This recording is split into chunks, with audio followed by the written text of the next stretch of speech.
একদিন এক সাধারণ কৃষক প্রতিদিনের মতো খেতে কাজ করতে যায়। হঠাৎ তার চোখে পড়ে মাটির নিচে কি যেন একটা চকমক করছে। কৌতূহলবশত ঘুরে তুলে দেখে একটি পুরানো জাদুর হাড়ি। সে তাড়াতাড়ি সেটি বাড়ি নিয়ে আসে।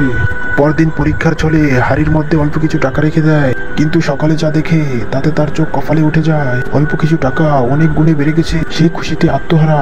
ধীরে ধীরে সে হাড়ি ভরে ফেলে স্মরণে। সে হাড়ি যেন হয়ে ওঠে তার অবিরাম ধনের ভান্ডার। কিন্তু হঠাৎ করেই গল্পে আসে মত। হাড়ির ভিতরে ঢুকে পড়ে একটি সাপ। কৃষক ভয় পেয়ে হাড়ির মোহ তাকে আটকে রাখে।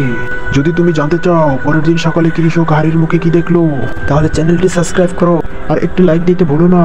পরের দিন সকালে কৃষক যখন হাড়ির মুখ খুললো, তো স্বর্ণ টাকা সবই রূপ নিয়েছে অসংখ্য বিষাক্ত সাপে।